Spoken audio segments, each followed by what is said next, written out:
Частина перша. Праукраїна і праукраїнці. Розділ перший. Етногенез ранніх слов'ян.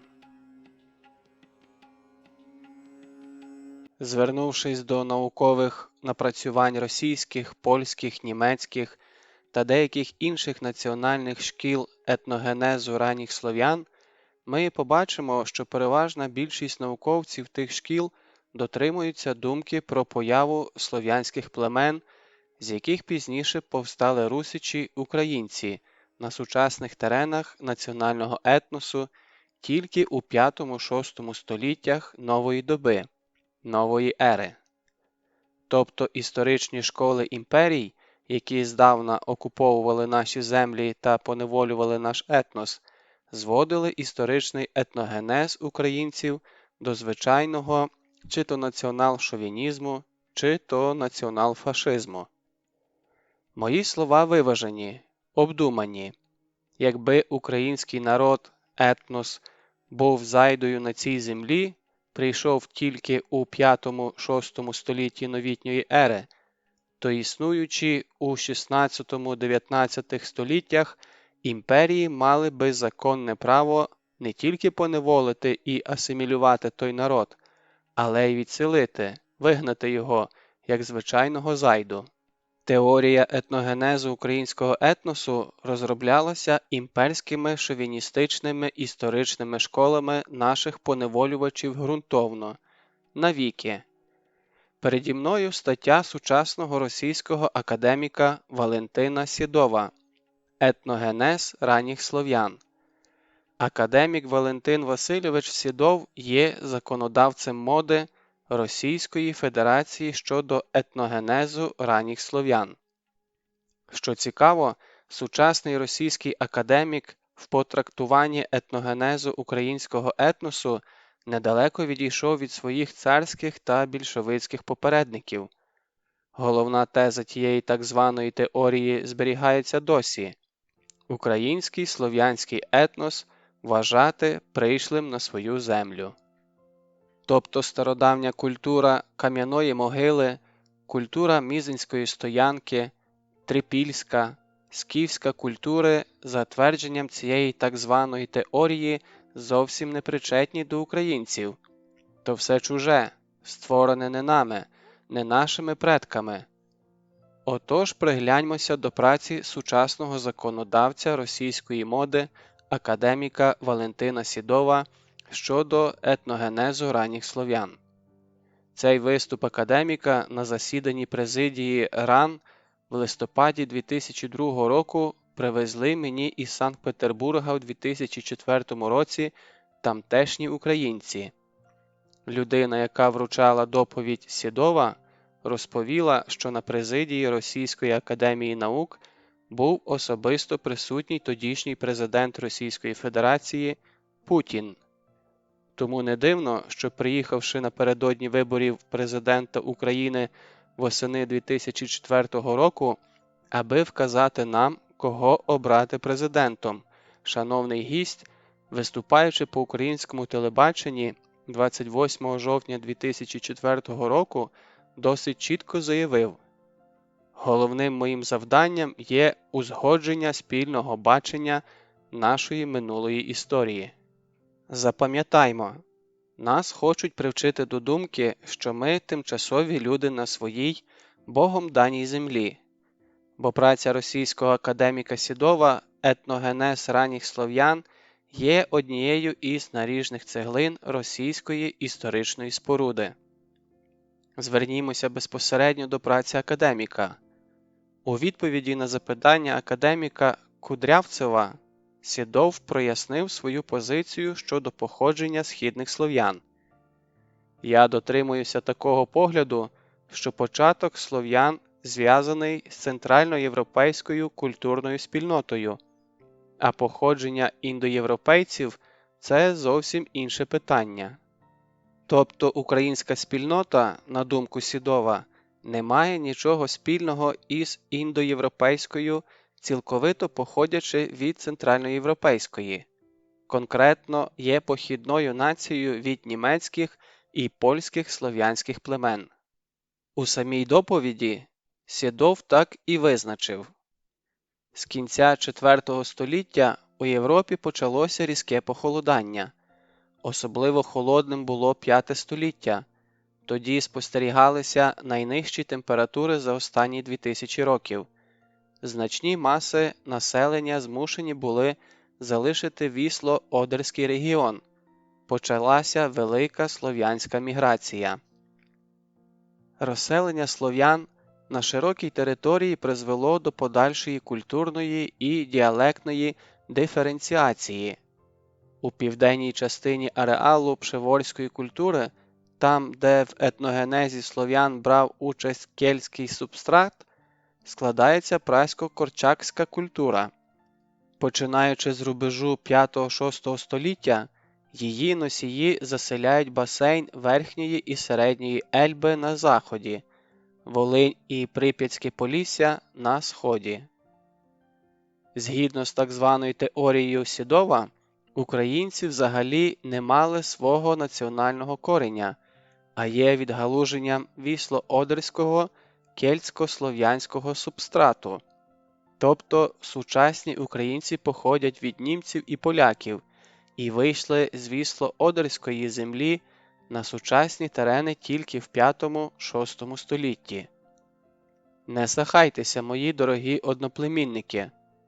Послухаємо російського академіка далі. Ми ніколи не зрозуміємо російського історика-патріота, поки не відгадаємо його головну ідею – мовчазний підтекст праці, у нашому разі підтекст статті академіка Сєдова. Тому послухаємо його думку про походження сучасних руських, стару теорію, дещо затаскану і з дужком.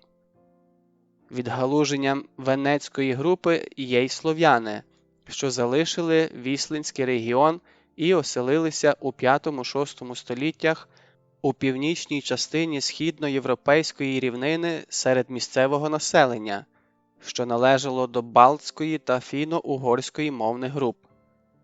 Почалася внутрішньорегіональна взаємодія прийшлого населення з аборигенами. Цей процес тривав кілька сторіч і завершився слов'янізацією балтів та угро-фінських мешканців.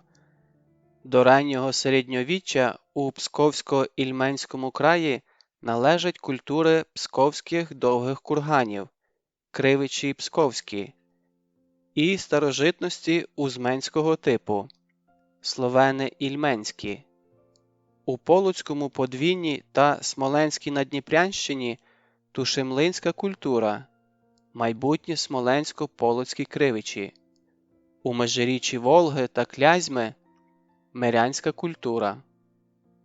Все надзвичайно просто. Прийшли на сучасні центральні території Російської держави слов'яни з Європи і слов'янізували місцевих балтів і угрофінів. А звідси бажаний для Москви висновок. Московські слов'яни мають цілковите право на собірання землі руської. Вони нікого не загарбують, вони лише збирають докупи споріднені народи. Отак етногенез ранніх слов'ян академіка Сєдова приводить російську владну еліту до звичайного націонал-шовінізму. І все тільки тому, що сучасний російський академік пропагує подібну вигадану ідею. Бо ще в середині 19 століття шановні російські антропологи та археологи, серед них граф Уваров і професор Богданов, досить переконливо довели, що сучасні росіяни мають угро-фінське походження. Російська державна експедиція, очолювана графом Уваровим впродовж 1851-1854 років, розкопала у центральних районах сучасної Російської Федерації 7729 курганних поховань і не виявила жодного слов'янського поховання. Тільки вдумаймося – жодного. Однак сучасний російський академік без найменшого докору совісті відкриту графом Уваровим угро-фінську мирянську культуру переписав на слов'янську, збрехав і не почервонів. Як вам таке подобається? Бо у підсумковій праці Уварова «Меря і його бит по курганним розкопкам» йдеться про угро-фінське плем'я Меря, яке мешкало на сучасних теренах Центральної Московії із 8 до 16 століття. Перший період – 8-12 століття, другий період – 12-16 століття. Що цікаво, переривши всю землю московитів, археолог Уваров впродовж 1851-1854 років останків і самих могил слов'ян не знайшов. А другий російський професор, антрополог Богданов, працюючи одночасно та досліджуючи сотні викопаних скелетів із землі Московії, дійшов такої думки.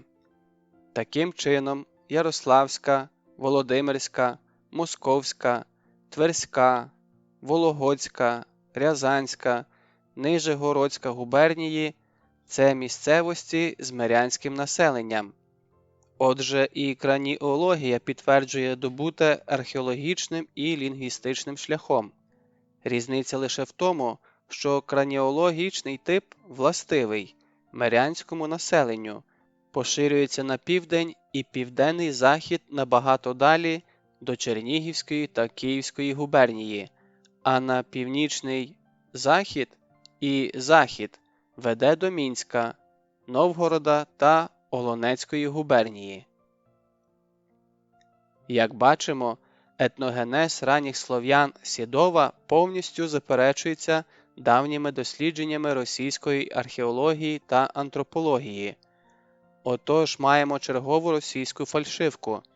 Однак з нею мусимо рахуватися, тому що й деякі сучасні українські академіки і професори дотримуються подібної точки зору на походження українців. І це трапилося не сьогодні і не вчора, а триває уже 300 років, тому що ще з тих часів існують спільні історичні школи, в яких ніколи не дозволяли вивчати етногенез українців як окремого, нічим не пов'язаного з московитами народу. За подібні дослідження виганяли з університетів, позбавляли наукових звань та садовили до буцегарень. Тільки з появою незалежної української держави з'явилася можливість глибокого аналітичного дослідження у цьому питанні. Тому автор пропонує читачам разом пройти наш український шлях розвитку від далекої трипільської культури до Великого Київського князівства та переконатися, що нас справді таки позбавили нашого минулого. Щасливої нам дороги!